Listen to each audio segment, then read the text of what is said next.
23 जुलाई 2025 की देर रात रामपुर के शाहबाद के रहने वाली एक महिला ने 112 नंबर पर पुलिस को फ़ोन कर दिया और जैसे पुलिस को सूचना मिलती है, पुलिस 5 मिनट बाद ही वहां पर पहुंच जाती है।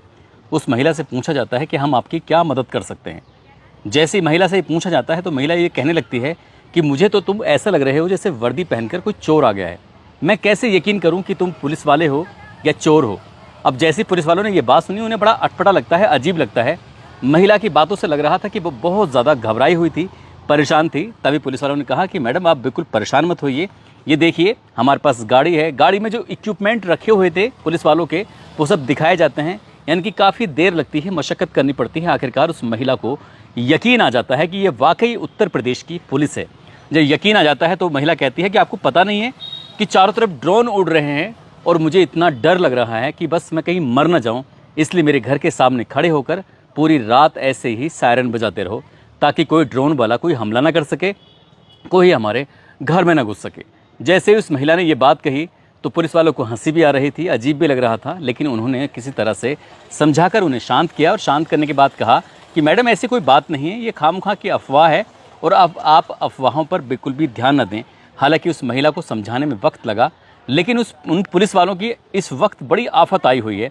आफत पूरे उत्तर प्रदेश पुलिस में, खासकर पश्चिम उत्तर प्रदेश में आफत इसलिए आई है, चाहे वो मुरादाबाद हो, रामपुर हो, अमरोहा हो, बिजनौर हो, बरेली हो, मेरठ हो या बुलंदशहर हो या फिर हापुड़ हो, जहां देखो वहां ड्रोन की अफवाहें चल रही हैं। लोग अपने घरों से निकलते हैं, लाठी डंडे चाकू तमंचे जो भी जिसके पास होता है, ताकि कोई उन पर हमला ना कर दे।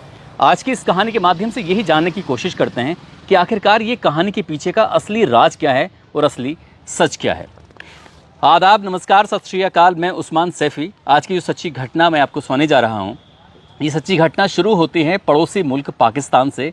दरअसल पाकिस्तान का एक प्रांत है जिसका नाम है पंजाब, और पंजाब प्रांत में ही एक ज़िला लगता है जिसका नाम है मुजफ्फरगढ़। मुजफ्फरगढ़ की तहसील है जिसका नाम है अलीपुर, और अलीपुर तहसील का एक टाउन लगता है जिसका नाम है मंडवाला। मंडवाला टाउन की ये बात है, और बात कर रहा हूँ 10 अप्रैल 2024 की ये बात है। दरअसल 10 अप्रैल 2024 में पाकिस्तान या सऊदी अरब या गल्फ़ कंट्री में ईद उल फित्र का त्यौहार था, ईद का त्यौहार था। यानी कि इस त्यौहार पर नए कपड़े पहने जाते हैं, सेवई बनती हैं, अच्छे अच्छे पकवान बनते हैं। लेकिन ये मंडवाला टाउन में एक घर ऐसा था, और उस घर का मालिक होता है सज्जाद खोकर, जिसकी उम्र लगभग 42 साल के आसपास होती है। सज्जाद खोकर के घर कुछ नहीं बना था, उसके बच्चे हैं, उनके बच्चों को भी कोई कपड़े नहीं बने थे। घर में ऐसा था जिससे मातम हो रहा हो, लेकिन आसपास के जितने भी घर थे सभी घरों में खुशियाँ मनाई जा रही थी। कहीं सीर बन रही है तो कोई खाने पीने का सामान बन रहा था। अब बच्चे इंतज़ार कर रहे थे, देख रहे थे कि पापा नए कपड़े लाएंगे, पहनेंगे। ईद का पूरा दिन निकल जाता है, लेकिन पति और पत्नी के बीच में इस बात को लेकर थोड़ी कहासुनी हो जाती है। पत्नी जो होती है, जिसका नाम कौसर होता है, कौसर अपने पति सज्जाद खोकर से बार बार कह रही थी कि जब इतने बच्चों के भरण पोषण के तुम कर नहीं सकते थे तो ये पैदा करने की क्या ज़रूरत थी। काफ़ी कहासुनी हो जाती है और वो रात तो किसी तरकीब से कट जाती है। लेकिन जैसे दिन निकलता है, बच्चे फिर से रोने लगते हैं, बिलबिलाने लगते हैं, याद करते हैं और बताते हैं कि देखो पड़ोस में सबने नए कपड़े पहने थे, हमें किसी ने भी नए कपड़े नहीं पहनाए हैं। इसी बात को देखते हुए बाप को इतना गुस्सा आ जाता है। ये तारीख है 11 अप्रैल 2025 की सुबह की ये बात है। करीब 8:30 बजे के आसपास का वक्त हो रहा था। इसी बीच में सज्जाद खोकर ने अपने घर से कुल्हाड़ी उठाता है। कुल्हाड़ी उठाने के बाद वो मजदूरी वगैरह करता है, लेकिन वो उस दिन मजदूरी पे नहीं गया। सबसे पहले उसने अपनी पत्नी, जिसकी उम्र 40 साल, नाम उसका कौसर होता है, उसको कुल्हाड़ी से काट डालता है। उसके बाद दूसरे नंबर पर उसकी बेटी होती है अंसा, जिसकी उम्र 8 साल होती है। इसकी दूसरी बेटी होती है कंजा, जिसकी उम्र 7 साल होती है। रमशा, जिसकी उम्र 5 साल होती है। शहनाज, जिसकी उम्र 4 साल होती है। 4 बेटियां होती हैं। चारों बेटियों को, चाहे वो ज़मीन पर पड़ी हुई है तो, चारपाई पर पड़ी हुई है तो, बेड पर पड़ी हुई है तो, जहाँ जहाँ मौका मिल रहा था वहाँ वहाँ सज्जाद खोकर उन्हें कुल्हाड़ी से काट रहा था। उसके पास 3 बेटे होते हैं। एक बेटे का नाम अनस होता है, जिसकी उम्र 3 साल होती है। एक बेटा सुभान होता है, जिसकी उम्र 2 साल होती है। एक मंजा होता है, जिसकी उम्र 2 महीने की थी। उसने अपनी 4 बेटियां, 3 बेटे और पत्नी, यानी कि कुल मिलाकर 8 का उसने कुल्हाड़ी से काटकर मौत के घाट उतार देता है। अब ये मामला पूरे पाकिस्तान में बड़ा हाईलाइट होता है, चर्चित होता है। जब पुलिस वाले आते हैं तो वहाँ पर वीडियो बना लेते हैं, और गांव के लोग भी वीडियो बना रहे थे। वीडियो बनाने के बाद ये संदेश दे रहे थे कि देखो इस गांव में, इस जगह पर कुछ ऐसी कुछ हरकत हुई है। पुलिस आती है, उससे गिरफ्तार करती है। गिरफ्तार करने के बाद जेल भेजती है। और मामला फिर अदालत में पहुंच जाता है, चार्जशीट लगती है और वो तारीख आती है 1 दिसंबर 2024 की। मुजफ्फरगढ़ की जो अदालत होती है, इस व्यक्ति जिसका नाम सज्जाद खोकर होता है, इसको 8 बार फांसी की सज़ा सुनाई जाती है। अदालत में जज साहब ये कहते हैं कि इसको पहली बार फांसी हो जाए, उसके बाद फिर उसे उतारा जाए, दोबारा फांसी दी जाए, तिबारा दी जाए, चौथी बार दी जाए, यानी कि इसने 8 कत्ल किए हैं तो आठों के लिए इसको 8 बार फांसी दे जानी चाहिए। भले चाहे ये पहली फांसी में मर जाए, दूसरी, तीसरी, चौथी, पाँचवीं। जज साहब को भी कुछ इस तरह से गुस्सा आता है और लोगों ने इस बात पर अच्छी प्रतिक्रिया दी थी कि जज साहब ने वाकई ये अच्छा फैसला सुनाया। हालांकि वो अभी तारीख निश्चित तय नहीं हुई है कि आखिरकार सज्जाद खोकर को कब फांसी दी जाएगी। लेकिन ये जो वीडियो बनी थी, वो वीडियो सोशल मीडिया पर अब तैरने लगती हैं जगह जगह, और इसके तैरने का जो नंबर आता है, ये उत्तर प्रदेश के ज़िला मुरादाबाद का गांव मंसूरपुर लगता है, थारक का नंगला लगता है। यहाँ से पहली बार ये इस गांव के नाम ये हैं भी या नहीं भी, इस बात की भी कोई मुझे ज़्यादा जानकारी नहीं है, ये तो मुरादाबाद के लोग ही बता सकते हैं। लेकिन वो पाकिस्तान की जो वीडियो थी, एक बाप ने जो अपने बच्चों को, यानी कि 4 लड़कियां, 3 लड़कों और पत्नी को जो कुल्हाड़ी से काट दिया था, उस घटना को उत्तर प्रदेश के ज़िला मुरादाबाद के मंसूरपुर थाकर का नंगले के पास से जोड़कर उसको वायरल करना शुरू कर देते हैं। और कहानी कुछ इस तरह से रची जाती है, कहा जाता है कि ड्रोन से पहले तो रैकी की जाती है। ड्रोन आते हैं, ऐसे घरों को निशाना बनाते हैं जिस घर में कोई होता नहीं है, या फिर ये देखते हैं कि कोई सो रहा है, जाग रहा है, पूरी रैकी की जाती है। उसके बाद घर के अंदर आते हैं और घर के अंदर आने के बाद फिर वो चोर पूरे घर को लूट लेते हैं और उसके बाद फिर लोगों को काटना पीटना शुरू कर देते हैं। वो छोटे छोटे बच्चों को भी नहीं बख्श रहे हैं। इस तरह की जब कहानी सोशल मीडिया पर बहुत तेज़ी के साथ तैरने लगती है, अब हर कोई एक दूसरे को तसल्ली देने लगता है, कहता है कि फला जगह इस तरह की घटना हो गई है, आप अपने बच्चों को थोड़ा ठीक से निकालना, रात को जागना। अब लोग इतने डर जाते हैं कि डर का आलम कुछ इस कदर होता है कि आप इसी बात से अंदाज़ा लगा सकते हैं। उत्तर प्रदेश के ज़िला अमरोहा में 12 जुलाई से लेकर 18 जुलाई तक 202 कॉल सिर्फ 112 को इसलिए की गई कि हमने अभी अभी अपने घर की छत पर ड्रोन उड़ता हुआ देखा था। यानी कि 202 कॉल 12 तारीख से लेकर 18 तारीख तक। आप सहज ही अंदाज़ा लगा सकते हैं कि संभल हो, मुरादाबाद हो, चंदौसी हो, रामपुर हो, अमरोहा हो, इन जगहों पर सबसे ज़्यादा अफवाहें फैलाई गई थी। यहाँ के लोगों ने तमाम सोशल मीडिया के जो पन्ने थे तमाम उसमें भरना शुरू कर दिया कि यहाँ पर हमने ड्रोन देखा है, ऐसे देखा है। अब लोग रातों को निकलते हैं, चाहे बच्चे हों, महिलाएं हों, बूढ़े हों, बुजुर्ग हों, जैसी जिसकी हालत थी वो अपने घर के सामने चारपाई डालकर, खासकर ग्रामीण क्षेत्र की हालत ज़्यादा ख़राब हो जाती है। ये बात अफवाह फैलते फैलते शहर तक भी पहुंच जाती है और शहर तक जब अफवाह फैलती है तो लोग अपने घरों से जागने लगते हैं और ये देख रहे थे कि कहीं उन पर हमला ना हो जाए। अब इन्होंने इस तरह के काम करना शुरू कर दिया, लेकिन इस जागने का क्या नतीजा होगा किसी ने सोचा नहीं था। ये तारीख थी 25 जुलाई 2025 की रात। पानीपत से एक कार में बैठकर 6 लोग चलते हैं अपने घर के लिए। इनका घर था जिला संभल के असमोली थाना क्षेत्र का गांव मिलकपुर, नवादा। जैसे ये जा रहे थे NH 24 पर रास्ता भटक जाते हैं। इनको जोया से कट लेना था असमोली के लिए, कट ले नहीं पाते, कट आगे था। जब करीब 4-5-6 किलोमीटर आगे निकल जाते हैं तो ये डिडोली थाना क्षेत्र में पहुंच जाते हैं और डिडोली थाना क्षेत्र का गांव लगता है पतई खालसा। वहां पर जाने के बाद किसी व्यक्ति से पूछ रहे थे, देर रात की ये बात थी, कि भाई साहब हम लोगों को मिलक नवादा जाना है, जो कि थाना असमोली में लगता है।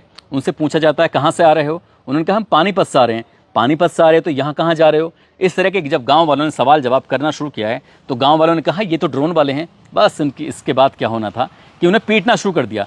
4 लड़के तो किसी तरकीब से जान बचाकर वहाँ से भाग जाते हैं, लेकिन 2 लड़के फंस जाते हैं। एक का नाम अंकित होता है, एक का नाम तहजीबुल होता है। तहजीबुल हक और अंकित को कुछ इस कदर मारा जाता है, इस कदर गांव वाले पीटते हैं कि इनको मार मार के उनको ICU में भर्ती कराना पड़ता है। जब तक पुलिस आती है तब तक उनकी हालत बहुत ज़्यादा बिगड़ चुकी थी। ऐसे ही एक और घटना है 25 जुलाई 2025 की। अमरोहा के एक जगह लगती है बचराइयों, और बचराइयों में ही एक गाँव लगता है नसीरपुर। नसीरपुर में कुछ लोग आम के बाग की रखवाली कर रहे थे। ये फिलहाल आमों का सीजन चल रहा है। ठेकेदार होते हैं मोहम्मद उमर, उसका भाई होता है इस्लाम, उसका भतीजा होता है यानी कि इस्लाम का बेटा जुमा, और एक उनका सहयोगी डालचंद होता है, और एक और व्यक्ति होता है जिसका नाम सलीम होता है। पास के ही गांव में किसी ने खबर दे दी कि जो आम का बाग है उस आम के बाग में चोर हैं, उनके पास ड्रोन है, जितनी जल्दी हो सके चलो। अब गांव के लोग इकट्ठा होते हैं और वहां से इकट्ठा होकर पहुंच जाते हैं। पूर्व प्रधान अपनी पूरी टोली को लेकर पहुंच जाता है। पूर्व प्रधान यानी कि जितेंद्र सिंह, गौरव, सुखवीर सिंह, शिवचरण, नो सिंह, इस तरह से लगभग 60 आदमी और जो पहुंच जाते हैं। लाठी डंडे हथियार थे उनके हाथों में, और जाने के बाद उन्होंने आम के बाग में बैठे हुए लेटे हुए उन लोगों को बहुत बुरी तरह से पीटा। तभी किसी ने पुलिस को फ़ोन कर दिया कि जल्दी से यहाँ पर आ जाइए, नहीं तो ये पब्लिक इन लोगों को मार डालेगी चोर समझकर। पुलिस आती है, इन बेचारों को जान बचाती है, लेकिन डालचंद की तहरीर के आधार पर जो नामजद थे, जैसे पूर्व प्रधान जितेंद्र, गौरव, सुखबीर, शिवचरण, नो सिंह और 60 अलग अलग लोगों के खिलाफ एफआईआर दर्ज कर ली जाती है। अब पुलिस उनकी गिरफ्तारी वगैरह कर रही है। ज़िंदगी अब कैसे कटेगी, एक एफआईआर छोटी सी धारा भी लग जाती है तो इंसान को परेशान कर देती है। इन पर तो खैर बड़ी धाराएं लगी हैं। ऐसे ही तीसरा एग्जाम्पल है 22 जुलाई 2025 की रात संभल का एक नकाशा थाना लगता है, वहाँ पर एक गाँव लगता है नेहठोर। यहाँ का रहने वाला सुंदर होता है और इसी के भाई का एक साला होता है, नाम सनी होता है। सनी और सुंदर दोनों ये जो कावड़ी की झांकी थी उसे देखने के लिए जा रहे थे, और कावड़ी की झांकी देखने के बाद ये वापस आ रहे थे, तो रास्ते में इनको ये पूछने लगते हैं इनसे कि भाई तुम कहाँ से आ रहे हो। तो इन्होंने बताना शुरू कर दिया कि हम वहाँ से आ रहे हैं। सही जवाब दे रहे थे, लेकिन गांव के लोगों ने, जिसमें नंद किशोर होता है, भारत होता है, डब्बू होता है, श्री राम का बेटा होता है और 10-12 और अज्ञात लोग होते हैं, इन लोगों ने इन दोनों लड़कों को पकड़ा, जिसके एक का नाम सनी होता है, दूसरे का सुंदर होता है, और उनको बहुत बुरी तरह से मारते हैं, पीटते हैं और पीट कर इनको भी अस्पताल पहुंचा देते हैं। पुलिस अगर नहीं आती तो शायद ये मारे जाते। ऐसी 26 जुलाई 2025 की देर रात की बात है। अमरोहा में एक गजरोला लगता है, और गजरोला में ही 33/11 केवीए का एक बिजली घर होता है। वहाँ पर सूचना पहुँचती है कि लाइट ख़राब हो गई, यानी कि 2 फेस में आ रही है, लेकिन तीनों फेस में लाइट नहीं आ रही है, इसलिए किसी को भेज दो। 2 लाइनमैन को भेजा जाता है, ये कह कर कि आप जाकर लाइन को ठीक कर दो। दोनों लाइनमैन चले जाते हैं और वो रास्ता पकड़ते हैं तिगरिया भूड़ पर। ये बंद रेलवे फाटक है, उसके फाटक के किनारे किनारे चल रहे थे। अचानक ही किसी की नज़र पड़ जाती है, कहते हैं कि 2 लोग हैं और उनके पास ड्रोन है। बस इतना कहना था। गांव के लोग जो टूट के पड़ते हैं, अब इन दोनों लाइनमैन को इतनी बुरी तरह से मारते हैं, पीटते हैं। वो कह रहे हैं कि भैया हम लाइन ठीक करने के लिए जा रहे हैं, हमें ऐसे मत मारो, हम लाइनमैन से बात करा देते हैं, नज़दीकी पुलिस स्टेशन के दरोगा से बात करा देते हैं। इतने वो दरोगा से, अपने लाइनमैन से या फिर अपने अधिकारियों से बात कराते, तब तक तो ग्रामीणों ने पकड़ के उनको बहुत बुरी तरह से पीट दिया। हालांकि पुलिस मौके पर पहुंच जाती है और पुलिस इन दोनों लाइनमैन को आखिरकार बचा लेती है। ऐसे ही 20 जुलाई 2025 की रात की ये बात है। ठाकुरद्वारा का एक गांव लगता है, जो कि मुरादाबाद का ही एक ठाकुरद्वारा है। उसका गांव लगता है भाईपुर। भाईपुर में एक अचानक ही एक लड़का, जो उत्तराखंड के जसपुर के मोहल्ला चांद वाली मस्जिद के पास का रहने वाला होता है, वो रास्ता भटक गया था और इंटर कॉलेज के पास में खड़ा हुआ था। ग्रामीण उस रात जागे हुए थे और जाकर ये पहरेदारी कर रहे थे कि आखिरकार कहीं ड्रोन आसमान में तो नहीं उड़ रहा है, उसको देख लें और कहीं कोई चोरी वगैरह की घटना ना हो जाए, किसी बच्चे पर हमला ना हो जाए, किसी आदमी को ना मार दे। तो यहाँ पर इस व्यक्ति के बारे में पता चलता है कि ये ड्रोन लेके घूम रहा है। बस पब्लिक ने इसको पकड़ा और बुरी तरह से मारना पीटना शुरू कर दिया। बेचारा लहूलुहान हो जाता है, पुलिस आती है, इसे बचाती है। इसी तरह से एक अमरोहा का गांव लगता है, कस्बा है ढवारसी, वहाँ का रहने वाला गंगा सरन, जो कि फ़िलहाल हापुड़ के पिलखवा में रह रहा था। और मुकंदरपुर एक जगह लगती है गांव, वहाँ का रहने वाला होराम होता है, जो कि उत्तर प्रदेश के अमरोहा के गजरोला में रहकर काम कर रहा था। दोनों ने एक ही वक्त पर अमरोहा की पुलिस को फ़ोन करके कहा कि साहब हमारे गाँव में इस तरह से ड्रोन आ गए, जितनी जल्दी हो सके आप मदद कर दीजिए। पुलिस ने जब इस मामले की जाँच पड़ताल की तो अफवाह झूठी पाई गई, एफआईआर दर्ज कर ली। अब पुलिस लगातार ऐसे ही ढूंढ कर एफआईआर दर्ज कर रही है और जो अफवाहें फैला रहे हैं। लेकिन ये अफवाहों का दौर कुछ इस तरह से है कि बुलंदशहर हो या फिर मेरठ हो, अलीगढ़ हो, अभी ये शायद अलीगढ़ में भी अफवाहें सुनने को मिल रही हैं, बहुत तेज़ी के साथ फैल रही हैं। चंदौसी, मुरादाबाद, संभल, रामपुर और बिजनौर, ऐसी जगहों पर ये अफवाहों का दौर इस कदर है कि जब बच्चे स्कूल जा रहे हैं तो माँ बाप ये टीचरों से कहते हैं कि साहब हमारे बच्चे को बिल्कुल अकेला मत छोड़ देना, अगर आप अकेला छोड़ दोगे तो ऐसा ना हो कि ड्रोन आ जाए और बच्चे को उठा के ले जाए। कुछ इस तरह की अफवाहें हैं, इसलिए इन अफवाहों से दूर रहने की ज़रूरत है, समझदारी से काम लेने की ज़रूरत है, याद करने की ज़रूरत है। जिस घटना से ये कहानी शुरू हुई थी, दरअसल वो पड़ोसी मुल्क पाकिस्तान के मुजफ्फरगढ़ के अलीपुर तहसील के गाँव मडवाला की थी। वहाँ पर एक आदमी ने, जो कि बहुत गरीब था, मजदूर था, अपने बच्चों की परवरिश नहीं कर सकता था, उसने अपनी पत्नी को मार डाला। बच्चों को इसलिए मार डाला, जब पत्नी ही नहीं रहेगी तो बच्चों की हिफाजत देखभाल कौन करेगा, इसलिए पूरे ख़ानदान को सफ़ा कर देता है और वो जेल चला जाता है। उसे फांसी होगी या नहीं होगी ये तो पता नहीं, लेकिन उसकी हरकतों की वजह से इंडिया के पश्चिमी उत्तर प्रदेश में, खासकर जो उत्तर प्रदेश में लगता है, यहाँ पर पूरा बवाल मचा हुआ है। आप लोगों को जागरूक होने की ज़रूरत है, सचेत होने की ज़रूरत है और इस तरह की अफवाहों से दूर रहने की ज़रूरत है। दूर रहोगे तो अच्छा रहोगे, नहीं तो पूरी रात जाग के ऐसे ही वक्त गुजरता रहेगा। दोस्तों, इस पूरे घटनाक्रम को सुनाने का उद्देश्य किसी को परेशान करना नहीं है, किसी का दिल दुखाना नहीं है, बल्कि आपको जागरूक करना है, आपको सचेत करना है। और ऐसे ही एक व्यक्ति का नाम, जो कि शेख चिल्ली का किरदार निभाते हैं, नाम उनका सलीम, उन्होंने मुझे फ़ोन करके पूछा था कि भाई साहब कुछ इस तरह की बात मैंने सुनी है। क्या ये कितना सच है कि बच्चों को मार रहे हैं, काट रहे हैं? वो कह रहे हैं कि लास्ट में कहानी के बाद मेरा नाम भी जरूर ले देना। तो मुझे वहीं से मोटिवेशन मिला था कि ऐसे लोगों को जागरूक करने के लिए कि भाई ऐसी कोई बात नहीं है। ऐसे ही बबलू मंडल हैं और अदीबा अमन हैं, जो कि इनका जन्मदिन है। को जन्मदिन की ढेरों सारी शुभकामनाएं, बहुत बहुत मुबारकबाद। कुछ लोगों ने नाम लेने की अपील की है। राशिद खान, रामकिशन अहिरबार, दीपक गुज सिंह गुज्जर, अंचल झा, रोहित कश्यप, मोहम्मद दिलावर हुसैन, राजेश्वर कुशवाहा, श्याम बहादुर गुप्ता, नागेश कश्यप, शमशुद्दीन मलिक, शाहिद, हामिद जमील, मिथिलेश कुमार यादव, जावेद अख्तर और अनिल यादव, उमेश गौड़, रिजवान खान, सुबोध गौतम, फिरदोश खान। आप सब लोग अपना ख्याल रखें, सुरक्षित रहें। जय हिंद, जय भारत।